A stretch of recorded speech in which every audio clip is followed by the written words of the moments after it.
Glória a Deus. Hoje, 28/6, nosso primeiro podcast La Paz. E queremos começar saudando a você que está nos assistindo. E temos como privilégio hoje nosso pastor Wellington como entrevistado. E já para começar, nós queremos começar de início fazendo uma pergunta sobre o tema que é experiência na missão.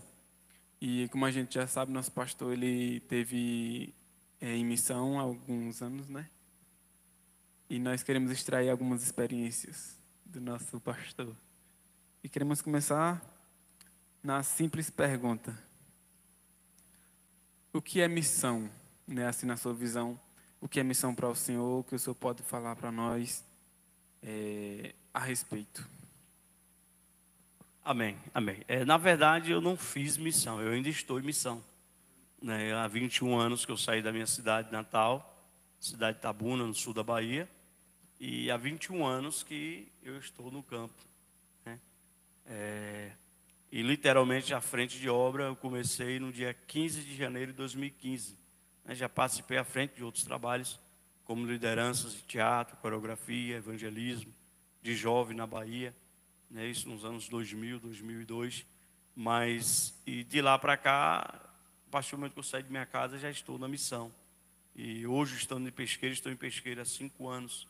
Né, estamos aqui na cidade de Pesqueira, em Pernambuco, há exatamente 5 anos e 4 meses, né, que nós estamos aqui. Vamos para 5 meses agora, no dia 5, completamos 5 anos e 5 meses aqui.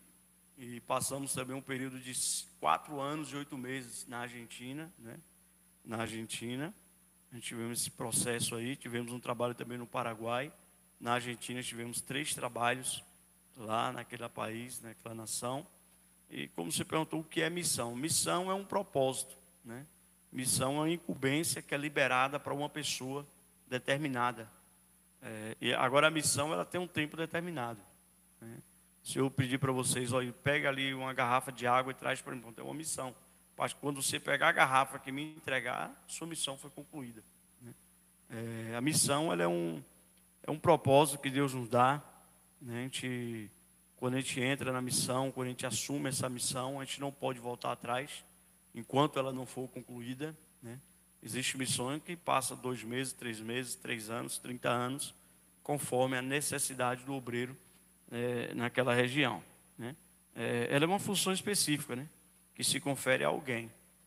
Eu tinha até notado uma coisa aqui, que a missão ela envolve a manifestação da palavra de Deus. Né? O foco principal da missão é manifestar a palavra de Deus para as pessoas. Né? Esse é o foco. O que é missão?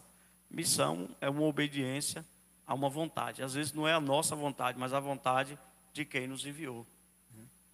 A missão é um propósito de Deus, por isso que ele diz: ide por todo mundo, né, pregar o evangelho a toda criatura.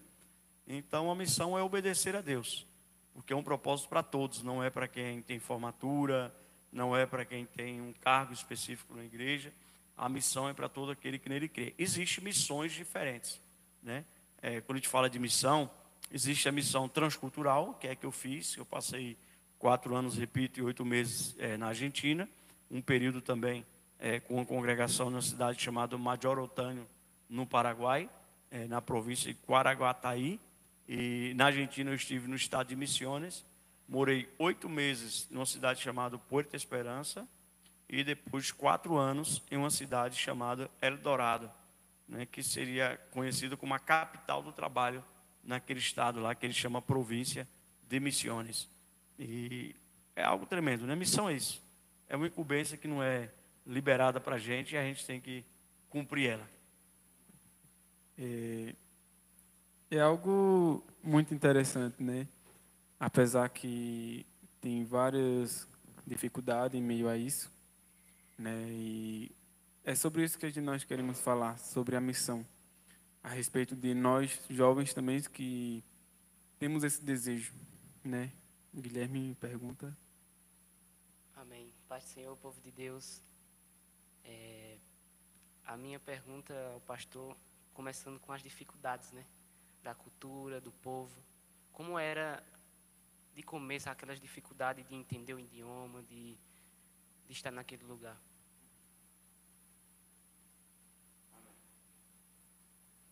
Boa pergunta, né? Só reformulando a pergunta anterior, a missão ela pode ser transcultural, que é quando cruza fronteiras, mas também tem as missões urbanas, que é na sua própria cidade, na congregação onde você faz parte, né? Então a missão ela tem vários segmentos, né? Vários sentidos. Agora voltando a essa pergunta agora na questão da quais foram as dificuldades em meio à missão, foi inúmeras. A gente não pode nem pontuar, né? Inúmeras. Agora a principal, a língua, né? Quando altera, por exemplo, eu sou nordestino, sou natural do sul da Bahia, mas quando eu fui para a missão na Argentina, eu já estava morando em Pernambuco há exatamente 10 anos. Eu já estava em Pernambuco há 10 anos.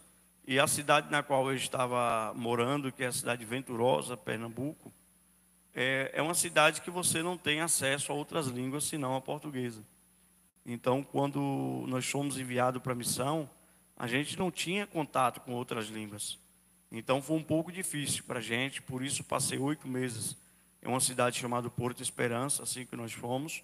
Eu saí daqui no dia 15 de janeiro de 2015 para a Argentina, e minha esposa foi 30 dias depois, por coincidência, dia 15 de fevereiro. Ela também saiu. Logo 30 dias após eu ter saído daqui, ela saiu para me encontrar na Argentina. Eu fui preparar o terreno, alugar uma casa, essas coisas, para poder recebê-la. E a maior dificuldade da missão, na missão da qual eu fiz parte, foi justamente a língua, porque a língua espanhol, algumas pessoas acreditam que não, é parecida com o português, então a gente pode ir que é fácil. Na verdade, 90% da língua espanhola ela não tem nada a ver com o português, não tem nem semelhança. Um exemplo, lechuga, remolacha, alface e beterraba. Então não tem nada a ver uma coisa com a outra, né? Às vezes você usa uma palavra em português, só que lá é diferente. Eu recordo de um dia um casal de pastores da Colômbia que foram jantar na minha casa. Eu havia feito uma feijoada nesse dia, uma comida, uma culinária muito brasileira, muito conhecida no mundo, e eles queriam provar. E eu achei interessante, porque eles eu não tinha muito acesso a eles, foi a primeira vez que eu havia visto, e eles decidiram ir pousar na minha casa. A gente fez essa feijoada, e após ele comer, ele usou uma palavra que eu fiquei intrigado, que ele comeu, aí repetiu, e no finalzinho ele botou mais um pouco, ou seja, praticamente 3 vezes, e virou para mim e disse: muito esquisita essa comida. E para mim, que sou brasileiro nordestino, esquisito é algo horrível, né? Algo que não é bom, que está fora da normalidade. E aí eu fiquei com aquilo na pulga na atrás da orelha, ainda falei assim: rapaz, o indivíduo comeu 3 vezes e vem dizer que a minha comida está esquisita. Mas tranquilo. E isso, ele almoçou com a gente, como eu disse, e passamos a tarde junto ali, tomamos um tererê, fomos à casa do outro pastor, no qual eles ministrariam à noite na igreja, né? Um casal, eu lembro como hoje, o pastor Alonso e pastora Esté. E eles, quando nós chegou à noite, depois do culto, o pastor colocou uma tábua de queijo para nós degustarmos. E a gente começou a comer aquele queijo, e quando ele provou um queijo que é argentino, natural do interior, do norte da Argentina, ele disse assim: muito esquisito esse queijo. E o pastor disse: graças. Floxé. Ele também disse que o queijo está esquisito. E aí quando ele virou as costas, pastor, o que é esquisito? Apesar de eu já ter quase 2 anos, eu nunca tinha ouvido essa palavra lá. Porque essa palavra ela é usada para alguém que tem uma cultura maior, como algo ruim, uma crítica, né? É isso que esquisito é para nós. E aí o pastor disse: não, e quando ele fala esquisito, ele está dizendo que está além, melhor, muito ótimo, melhor, né? Que gostoso, algo sublime. E eu disse: então ele disse que a minha feijoada era boa, e eu já tinha na mente esculachado com ele.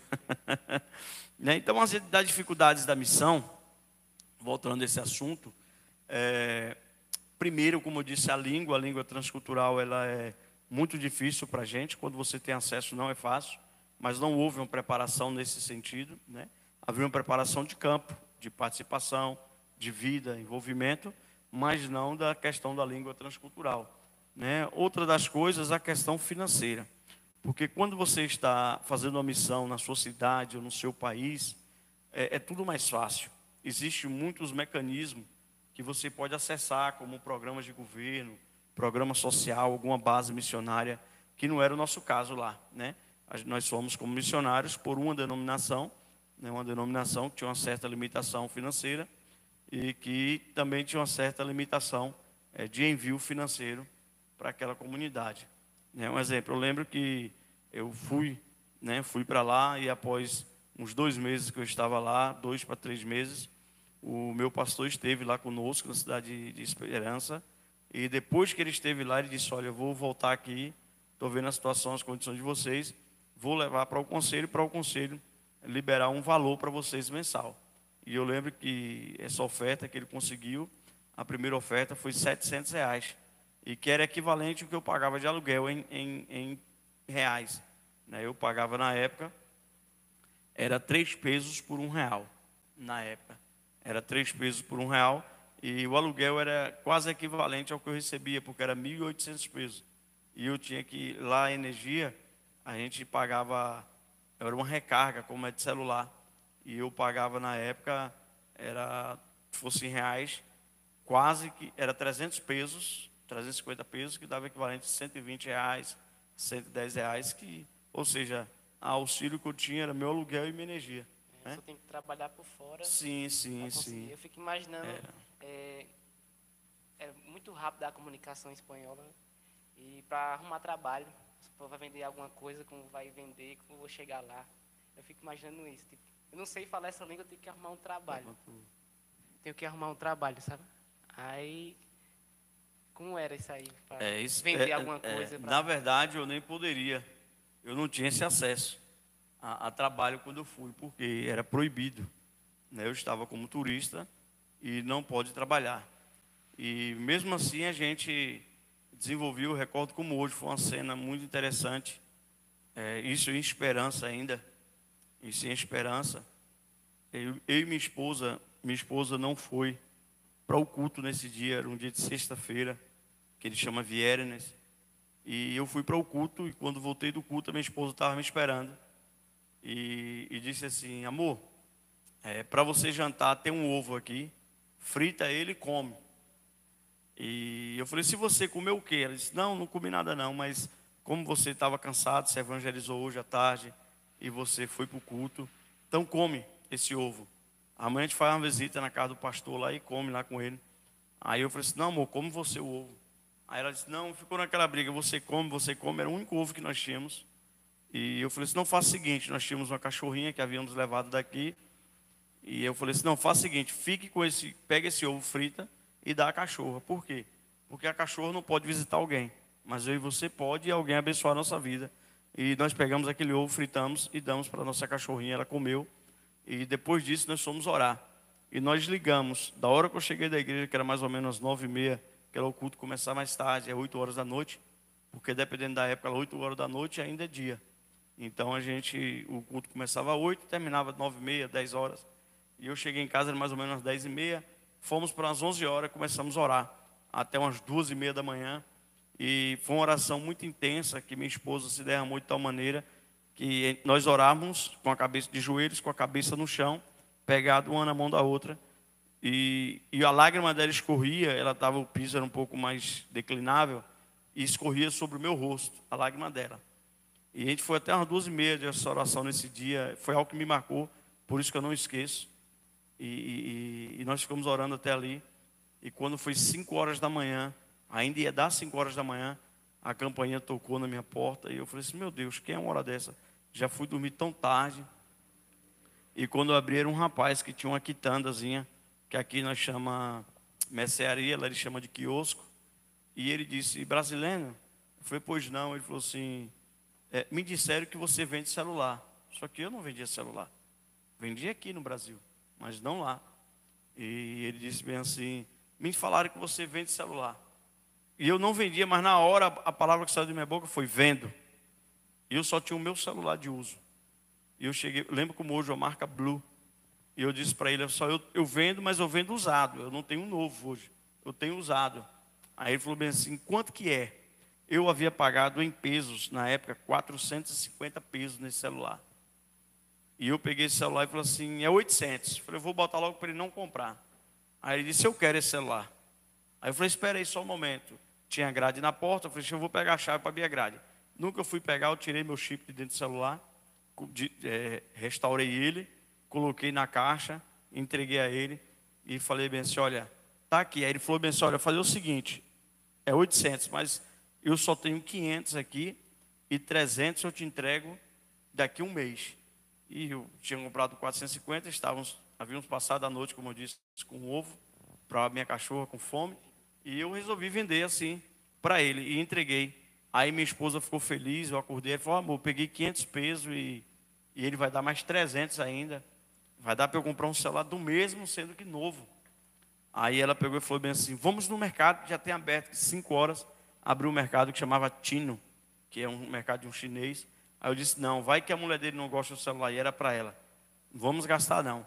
E foi dito certo, com mais ou menos 40 minutos ele voltou. E eu disse, olha amor, vamos ver buscar o dinheiro. Aí ele voltou e falou bem assim, a minha esposa gostou do celular, mas ela quer um de 2 chips. Tem como você conseguir um de 2 chips? Aí eu falei bem assim, tem como conseguir, porém só na outra semana. Que final de semana, eu vinha para o Brasil, que era onde eu ia receber a oferta que eu recebia. Eu falei, só no outro semana eu posso trazer para você. Aí ele, tá certo então, toma seu celular de volta e me deu. Aí quando eu peguei os 500 pesos para devolver, ele disse, não, já deixa esse dinheiro aí. E quando você trouxer o celular, nós já desconta. Eu falei assim, amém. Aí ele saiu, eu falei, pronto, amor, Deus é tão bom que nos deu uma verba para nos alimentarmos, para comprar uma cesta básica, e não permitiu que o meu celular fosse. E aí eu peguei esse celular, eu continuei usando, e na outra semana, eu fui no Brasil, recebi a oferta que nós recebíamos da igreja, e eu fui no Paraguai, em vez de levar para pagar o aluguel, eu comprei 2 celulares. E desses 2 celulares eu entreguei ao rapaz, e ele falou que ia ficar fiado para 30 dias. Aí quando eu entreguei, ele já me pagou. Eu disse, mas você não falou que era no prazo? Ele falou assim, não, Deus abençoou aqui, entrou o dinheiro. Aí foi onde eu começou a vida a dar uma amenizada, né? A gente começou a trabalhar com isso. Era uma venda de vez em quando, mas foi um direcionamento de Deus. Porque trabalhar mesmo não podíamos, né? Então, foi uma porta. Eu poderia publicar na internet, para os amigos que a gente conheceu. E foi da onde a gente começou a tirar nosso sustento. Amém. Só com essa conversa já se torna algo mais bem interessante, né? E a gente consegue ver um grande testemunho através dessa conversa, porque começar orando, já tem que começar orando e crendo que Deus vai responder, né? Porque a gente sabe que quando ora, Deus pode responder. Apesar do momento que você esteja passando, seu coração pode ficar um pouco ao contrário, mas naquele momento você tem que crer, né? Buscar uma resposta de Deus. Dependência, né? E eu achei bem interessante porque é algo forte, porque apesar do seu vender seu próprio celular, Deus mandou ele voltar, você ficar com o seu e ainda ficar com os 500. Deus nos deu várias experiências nessa área, né? E quando nós mudamos para outra cidade, que era Eldorado, eu cheguei na cidade e todo missionário ele tem que aprender a se adaptar ao ambiente. E quando eu cheguei nessa cidade, eu fui na rua e falei assim, eu vou ver o que é que essa cidade precisa. E eu vi as pessoas vendendo tipa, que é um bolinho, tipo pão de queijo, só que duro, né? É um bolo que eles fazem com farinha, aqui chama polvilho, doce, né? Lá eles chamam almindom, e é cultura para eles, ou seja, todo mundo, independente da classe social, diariamente vai comer 2, 3 bolinhos desses, que é cultura, é o salgado do país, né? Pelo menos daquele estado. É o salgado deles, é a cultura, eles comem todos os dias. Aí toda esquina tinha um vendedor de tipa. Eu falei, não, vender tipa não dá. Porque toda esquina tinha um vendedor de tipa. E tinha as pessoas que faziam por quantidade, as pessoas para revender. Mas eu via que não dava. E eu conhecia alguns e eu via que não tinha condições de sobreviver. Eu falei, não dá para competir com isso. E fui observando. E eu vi que ninguém vendia nem pendrive, nem cartão de memória.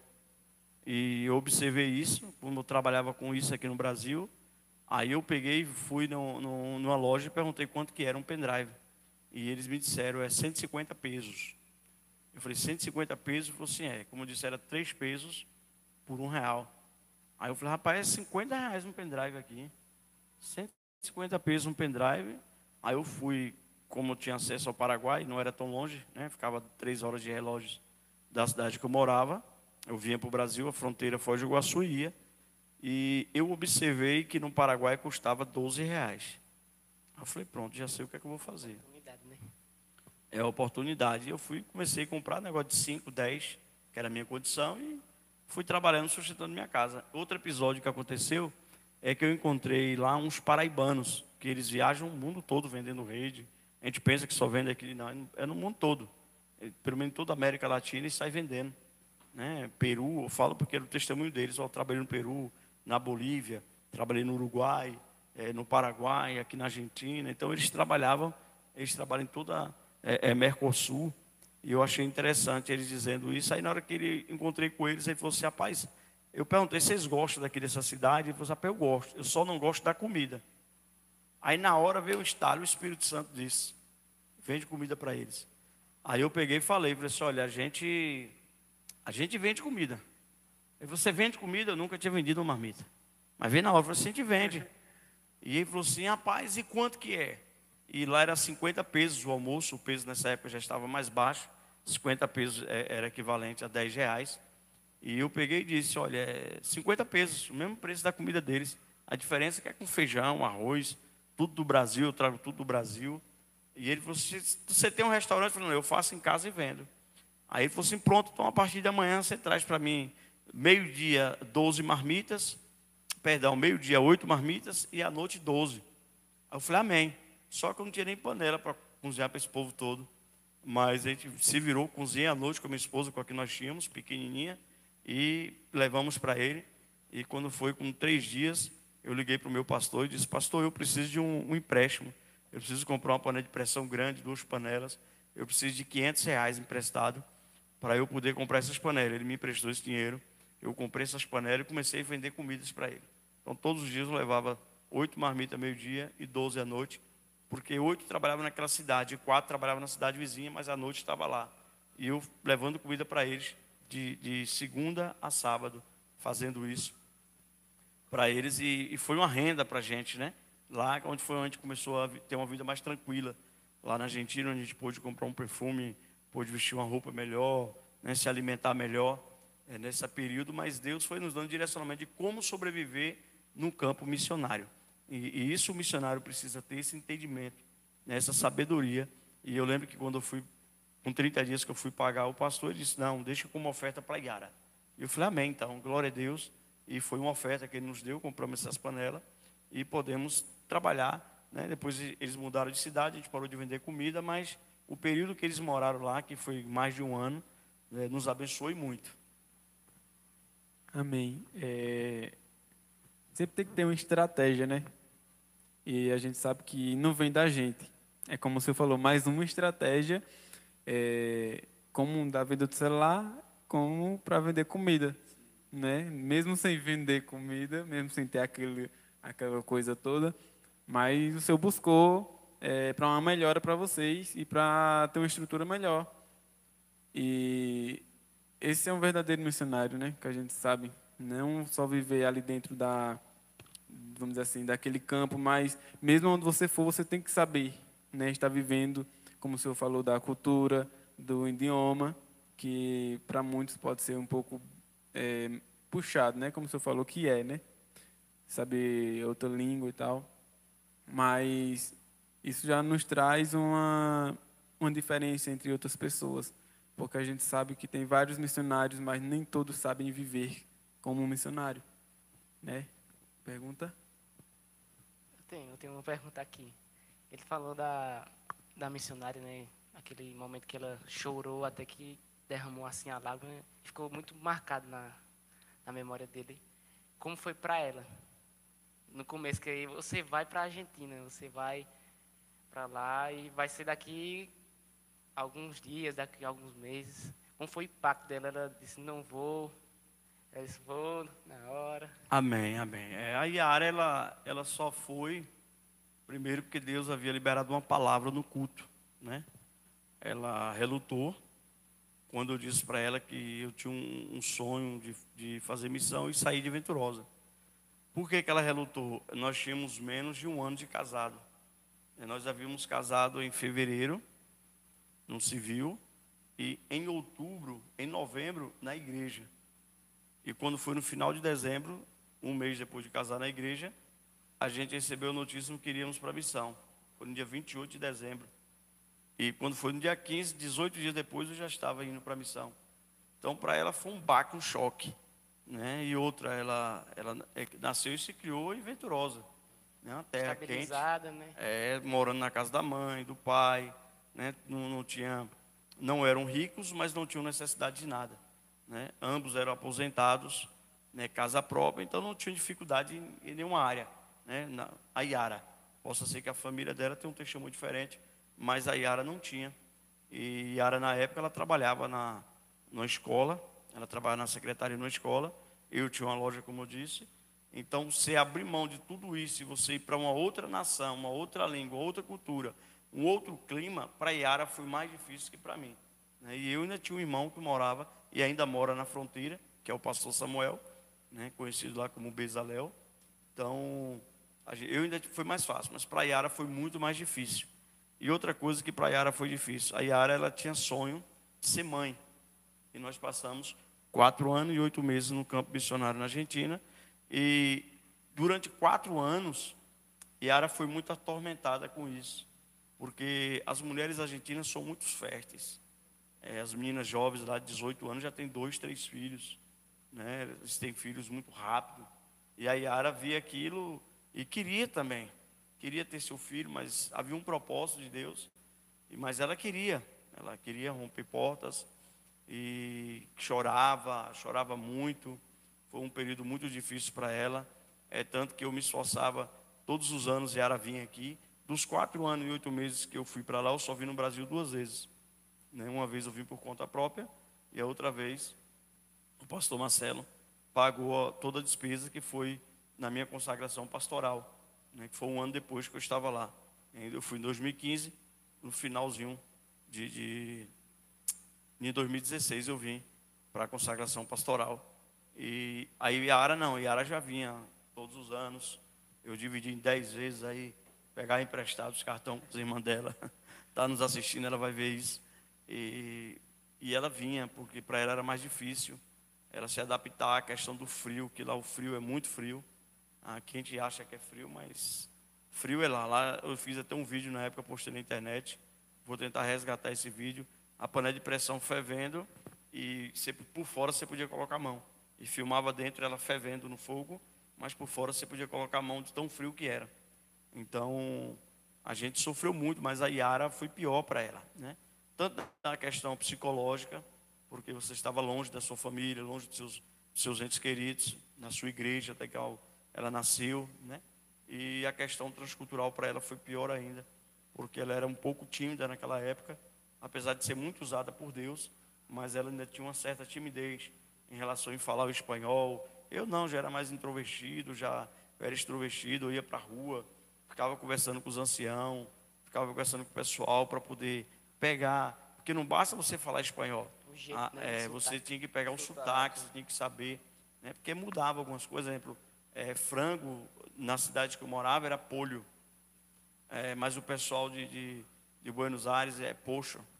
Era a mesma coisa, no mesmo país, mas lá era polho e nos outros é pocho. Então, é diferente. Mas Yara sofreu muito mais que eu. E por isso eu vejo ela como uma guerreira, né? Porque para ela foi mais difícil. E ela era jovem, Yara saiu daqui para ir para a missão. E Yara tinha 20 anos, estava fazendo 20 anos. Minha idade praticamente. Era. Nossa, 9. Nossa idade daqui, Felipe. Ei, missionária, a senhora é guerreira, hein? Missionária, Paz do Senhor, guerreira de Deus, Deus abençoe. Uma pergunta interessante, porém direta, né? A gente gostaria de saber se chegou a construir, ou então já pensaram em construir templo lá, ou ficaram só em um ponto, como foi? Amém. Nós tivemos uma experiência muito difícil na Argentina em relação à construção de templo. Nós estivemos lá já quase próximo, já depois de 3 anos que estávamos lá, 3 anos e meio mais ou menos, nós queríamos construir, né? Encontramos um terreno muito bom, era um terreno de 20 metros de frente por 40, muito bom no bairro populoso, que lá eles chamavam de quilômetro 1, e nós observamos, e era um preço maravilhoso. É caro os terrenos, as casas lá. Hoje sim, mas na época não, né? Na época não era caro. E eu lembro que eu conversei com o meu pastor, mandei um vídeo para ele, umas fotos. Ele falou, olha, é mais barato que uma motinha, o terreno. E ele levantou uma oferta que enviou para comprarmos esse terreno. Compramos esse terreno para nós construirmos, né? A gente fez até uma casinha de madeira de 3 metros por 2, para guardar material, o que fosse necessário. A gente ia para lá sempre, ia à noite, ia durante o dia. Mas a Argentina é um pouco diferente do Brasil, não tão diferente do que a gente vê hoje no Brasil, está indo no mesmo rumo.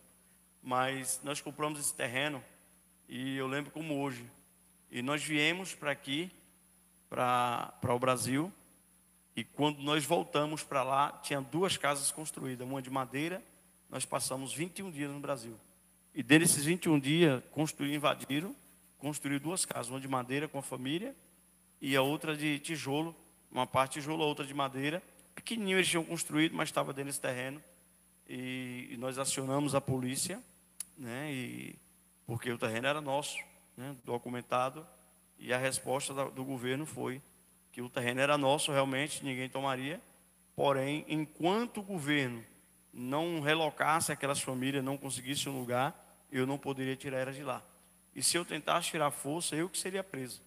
Porque é uma lei no país que diz que se você tem um ambiente vazio, o outro pode invadir e usar ele, até pelo menos até o tempo de o governo tirar e entregar um para ele. E nós perdemos esse terreno, porque até ameaçados nós fomos, né? Pessoas tiraram, que eles chamam de manchete, facão, e algumas pessoas pegaram facões para a gente, e disse que nos mataria, que queria brigar conosco, né? E eu tenho um irmão mais novo que hoje mora em Foz do Iguaçu, o Leandro. E o Leandro falou assim, eu resolvo, se quiser eu vou lá e resolvo. Eu falei, não, ninguém vai pela briga não, é as coisas de Deus. E vamos esperar, esperamos. O governo não resolveu nada. E nós tínhamos uma ovelha lá, um filho na fé, e dissemos, olha, pronto, briga aí, se você conseguir, o terreno é seu. E foi doado, entre aspas, né? Caso ele conseguisse reverter essa situação, o terreno seria dele. Se não, o terreno foi perdido para aquelas famílias, porque o governo encoberta pessoas que invadem propriedade privada. Então, essa foi a questão de construção, né? A gente teve, por 2 anos, em uma igreja, templo próprio, emprestado, mas não pagávamos aluguel, né? Mas era no fundo de uma casa. E o nosso maior sonho, nós não tivemos essa oportunidade, que era alugar um local, como temos hoje no Brasil, né? De alugar um local, de poder ter uma igreja, mas nós não tivemos essa oportunidade. Tivemos igrejas, mas prédio emprestado, e era geralmente no sul do Brasil tem muito isso também, na Argentina também, de no mesmo terreno ter 2 casas. A gente ficou lá do fundo, tivemos muito problema, mas mantivemos um trabalho lá muito bom. Tivemos igrejas no quilômetro 52, que ficava a 52 quilômetros da casa que nós morávamos, que lá contava por quilômetro. Eu morava no quilômetro 2, que era o bairro Guarani, e nós tínhamos esse trabalho lá no quilômetro 52, que era na cidade de Doze Hermanas, já na divisa, próxima à divisa com Santa Catarina. E lá era lindo porque era debaixo de uma árvore, não tinha energia elétrica. A gente começava os cultos das 4 da tarde até as 6h30, 7 horas. Nós levamos 2 focos de luz carregava lá na nossa cidade. E todos os sábados fazia esse culto lá. Era muito lindo porque tinha culto que dava 40, 50 pessoas, tinha culto que dava 20, 25, mas era sempre cheio, né? Foi bênção de Deus. Foi o trabalho que mais me impactou, foi do quilômetro 52. Né? Tentamos congregações em outros bairros lá, um pouco distante, mas por questão de transporte a gente acabou desistindo. Tivemos um trabalho também, uma parceria com um pastor que nos conheceu, queria congregar conosco, do Paraguai, uma cidade chamada Major Otânio, e nós fizemos um trabalho com ele ainda de 8 meses. Né? A gente manteve esse trabalho com eles, e quando a gente veio embora, eu disse para ele que ele poderia dar seguimento sozinho naquele trabalho, que nós não poderíamos mais dar assistência e cobertura a ele, porque estávamos voltando para o Nordeste, para o Nordeste do Brasil. Era exatamente isso que eu ia perguntar, se o senhor tinha formado discípulos lá, pessoas que, né, o senhor formou só esse rapaz ou teve mais Não, obreiros? nós temos muitos filhos na fé na Argentina, né? Até hoje você tem contato com eles? Sim.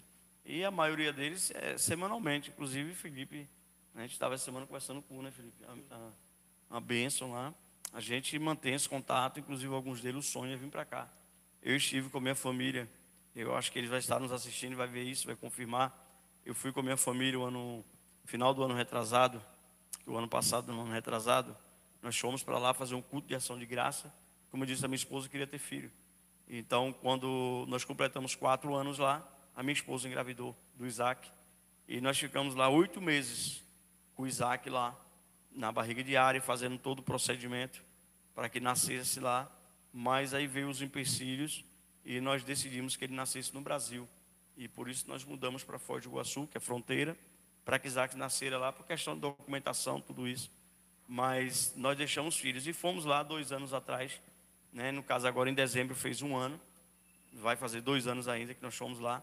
E eu achei lindo que o pessoal que trabalhava conosco nos chamou e disse: pastor, eu queria pedir algo muito sério, chorando. A gente quer continuar com vocês, tem como o senhor estar conosco não. Eu saio da casa, o senhor vem morar na casa e a gente vai morar em outro canto. Fica aqui para o senhor dar seguimento à obra aqui. E eu disse que nosso propósito lá já havia sido cumprido, né? Temos muitos filhos na fé, constantemente estamos dando atenção espiritual, estamos tratando, conversando. Foi um período lindo, abençoado que passamos lá. Mas, como disse, a missão ela tem um tempo determinado. E a minha missão na Argentina havia acabado, né? Não com pessoas, mas com a nação, né? Tem uns filhos na fé que, se for da vontade de Deus, futuramente a gente vai estar aí levantando outras obras, outros trabalhos com eles lá também, né? Sempre estamos aí dando atenção a eles e a maioria deles, o sonho deles está aqui conosco.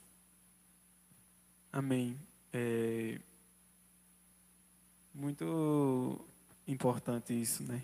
Saber dessas coisas.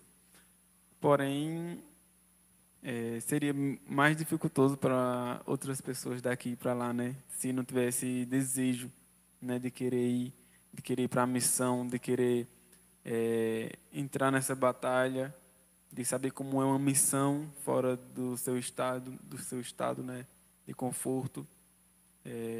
Sabemos, o pastor acabou de falar, né, foi difícil, chegou a dormir no chão no começo, mas persistiu, né? Persistiu, não desistiu, porque quando tem um coração na obra, a pessoa segue, né? Mas chegou um tempo e teve que voltar. Mas que Deus levante, né, uma obra nova para que o Senhor dê seguimento, tanto aqui como lá. E estamos aqui também para agregar nessa obra. E queremos fazer uma pergunta, não uma pergunta, mas o que o Senhor pode passar para essas pessoas que têm esse desejo. Qual o incentivo para passar para quem quer realmente entrar dentro dessa missão? Amém, amém. A missão, eu acho que o missionário, a pessoa que está na missão, que ela está com um propósito ali, eu acho que é o ápice na vida do cristão. Para mim, a melhor fase da vida do cristão é quando você está na missão. Você vê o mover, o trabalhar de Deus diário. Você vê o cuidado, o zelo de Deus em tudo. Nem sempre você vai ter o que você quer, mas você vai ter o que precisa. Como o Felipe disse, teve um período da nossa vida que chegamos a dormir no chão, né? Forrar uma coberta e dormir no chão é o que nós tínhamos. Não tinha um ventilador, não tinha nada disso. Um calor de 42, 44 graus que nem dava lá no verão. E nós não tínhamos uma geladeira. Eu lembro que o Moura, a gente comprava uma garrafa PET dessa de refrigerante retornável. Eles botavam para congelar e vendia 5 pesos, né? Que seria equivalente a R$1,50 na época. E a gente comprava isso, botava dentro de uma vasilha para beber água fria. Ou então, quando a gente ia dormir, a gente comprava uma dessa, colocava próximo da gente, que era aquele gelo ia derretendo, ia dando uma certa sensação de frieza. Não esfriava, mas quebrava aquele calor, porque lá é muito abafado. Lá não é como o calor daqui, né? Então, o conselho que eu daria para qualquer pessoa que queira fazer missão entre nela sem reserva alguma. Não faça cálculos, porque eu fiz antes de eu ir, deu tudo errado. Não faça cálculo, não projete, vai ser, não. Mergulhe. A Bíblia diz que tem águas que dá no tornozelo, águas que dá no joelho, águas que dá no ombro, mas tem água mais profunda que só se passa nada. Ou seja, você não tem mais o controle, né? Então, eu acredito que o missionário ele deve ir para a missão nesse sentido, sem ele ter o controle, ele deixar que Deus controle. Porque eu acho que o ápice da alegria, do prazer do cristão é quando ele está em missão. É quando ele se envolve na missão, seja transcultural, seja estadual, regional, seja na própria cidade, seja urbana. Mas quando ele se envolve na missão, quando ele tem um propósito, quando ele tem um direcionamento para aquilo, eu acho que é o ápice. Então, o que eu diria é: vá.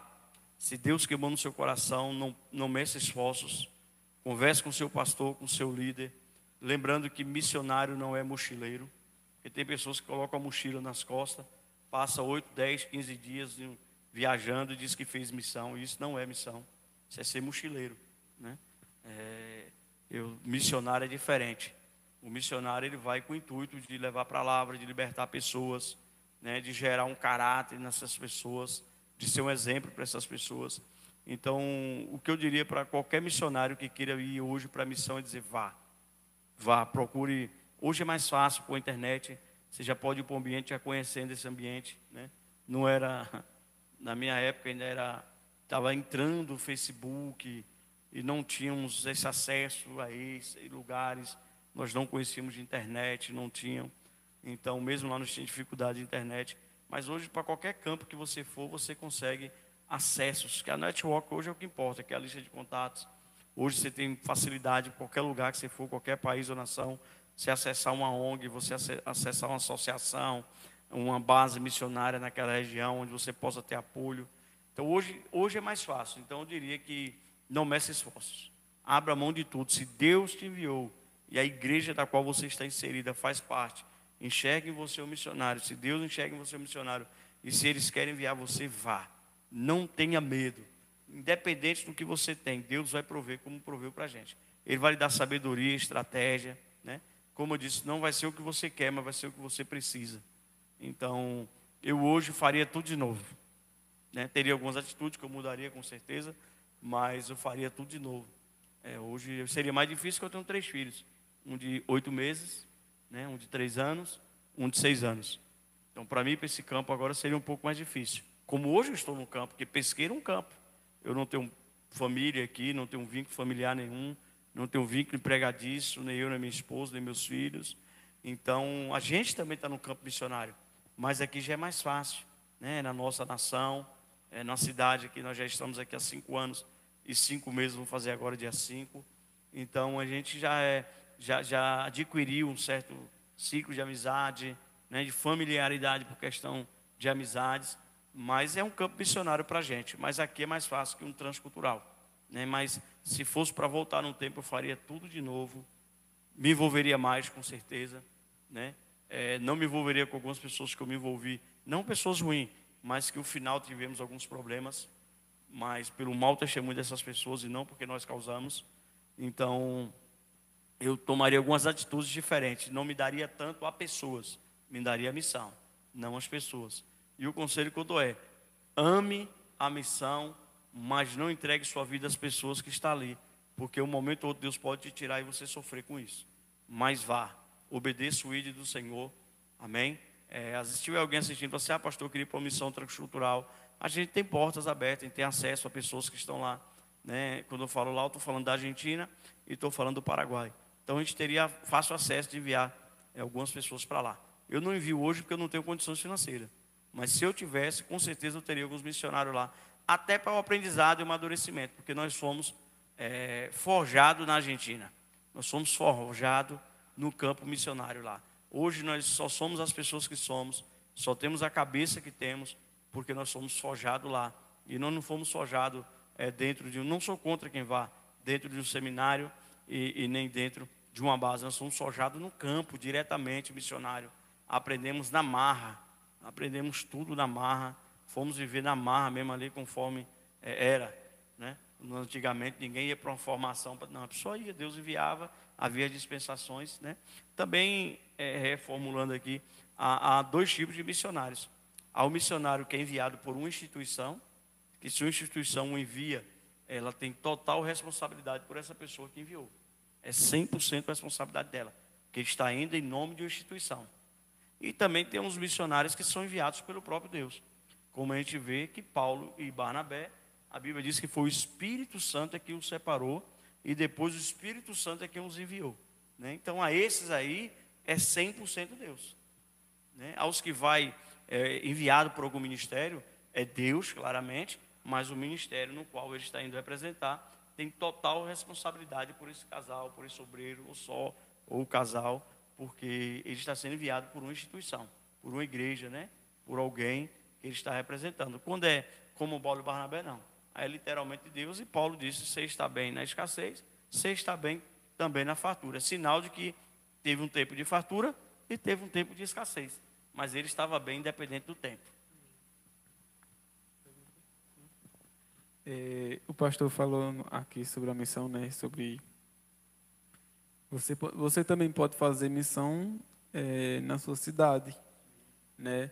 A gente hoje em dia, outras pessoas também, creio que pensam assim, que missão é só sair do seu país e ir para outro país, mas não é, né? Eu sempre observo pessoas que fazem missão e óbvio que eu tenho esse desejo de fazer missão fora, mas eu oro para que Deus me use também aqui dentro do meu país. Eu fico feliz, para quem não sabe, o pastor abriu uma congregação e fico feliz que nessa congregação podemos trabalhar, né, como uma forma de missão, a qual podemos ajudar os irmãos que estão lá, né, tipo o irmão Beto. E isso traz comigo um coração muito feliz, porque é um desejo que eu tenho, que aí nós temos, e sempre conversava com o Guilherme sobre isto. Não só fazer missão querendo ir para fora, mas a gente pode ser usado também aqui dentro. Temos estados, temos cidades, zonas rurais, urbanas. A gente pode ser usado dentro da nossa própria cidade. Amém. Um exemplo da igreja da qual nós fazemos parte, que é a IBMI, Igreja Batista Missionária Independente. O pastor Marcelo, o pastor presidente na cidade de Venturosa, ele tem um grande exemplo. Eu não me recordo exatamente, mas se eu não me engano são 9 congregações rurais, né? E é a base da igreja, a estrutura, as congregações rurais. Porque se calcular todas as congregações, vai dar em torno de quase 150 membros, só nas congregações rurais, ou mais. Ou mais. O pastor Marcelo tem congregação rural, que o templo da congregação rural, e é templo próprio construído, é maior que a maioria das igrejas. Um exemplo, no São Francisco, onde o pastor Marcelo tem uma obra lá há muitos anos, o pastor Raniel é quem toma conta dessa obra lá, é maior do que esse templo, e é próprio, né? Se eu não me engano, tem templo próprio em Campo Grande, São Francisco, está construindo agora o Santo Antônio, eu esqueci o nome, Sítio do Meio, parece que eles têm uma congregação por lá também, no Alegre, eles têm congregação na Veneza, tem congregação na Engazeira, né? E tem mais 2 sítios que eu me esqueci o nome agora, que eu sei que eles têm congregações, templos próprios. Então, a gente fica feliz, né, em ver a visão. Então, a igreja, quando despertar, como você está fazendo agora, indo auxiliar na congregação, então, isso faz com que a igreja cresça. Às vezes nós queremos ir para uma missão transcultural, quando na verdade temos que começar onde estamos, né? Então, o que é que Pesqueira hoje precisa? De um fortalecimento na sua base, que é as congregações, nós temos aqui hoje o Consolidação de Casal, nós temos a Consolidação de Jovens, nós temos o grupo de evangelismo, nós temos o grupo de louvor, nós temos as congregações, nós temos a igreja que abrimos também a Lagoinha, do qual está lá o evangelista Luiz, a missionária Rosângela, o missionário Ari, a diaconisa, esposa de Ari Micaeli, está lá também, né? E toda aquela equipe que está lá, né? A gente abriu aquela igreja, está lá debaixo da nossa cobertura. Temos agora aqui na central, estamos lá com o Alberto e com a Ediene, que está lá, Felipe, que está indo, outros irmãos que estão indo auxiliar, ajudar, que é isso que vai fazer você crescer. é você se envolver na obra missionária. Quando você é fiel no pouco, Deus te coloca no muito, né? Às vezes a gente olha só para o lado financeiro, mas qual é o pouco se você tem uma visão missionária transcultural? Se você não se envolver na sua casa, você jamais vai poder envolver nas casas dos outros. Então você começa a ser um zelador na sua casa, trabalhando na sua casa, para que você possa ser enviado a outras casas. As pessoas só vão te convidar para a casa deles quando vê que você vai bem na sua. Então Deus, ele vê isso. Quando você se envolve no campo missionário, na sua cidade, na sua igreja, aí Deus fala, esse aqui eu posso pegar e levar para o campo missionário fora. Porque se ele faz bem aqui, ele vai fazer melhor ainda. Amém. Glória a Deus. Tem alguma pergunta para a gente encerrar? Amém. Podemos extrair algumas experiências. E óbvio, né, que o pastor é um baú de experiência. Mas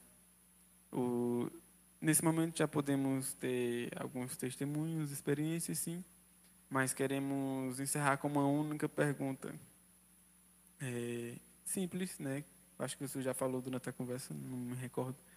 Mas se hoje se fosse para voltar para a Argentina, o senhor voltaria ou o senhor iria para recomeçar uma missão mais, lógico, né, debaixo da graça de Deus, e se Deus permitisse o senhor voltar, o senhor iria?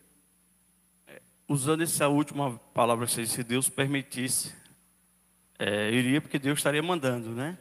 Mas hoje a minha visão é mais de enviar do que de eu ir. Eu posso ir como passeio, né, para uma cobertura para alguém lá, mas o meu propósito hoje é de enviar pessoas para lá. Eu estou orando a Deus, trabalho para isso, essa é a minha correria, para que possamos estar enviando missionários para a Argentina, para o Paraguai, para o Uruguai, para a Bolívia, né, para a própria Venezuela. A nossa igreja, eu sempre digo que Deus tem algo comigo, no sentido de missão. Para você ter uma ideia, nós estamos aqui no interior de Pernambuco, uma cidade pesqueira, e somos uma igreja internacional. Por quê? Aqui nós temos pessoas da nação da Venezuela, que é a missionária da Anete, né?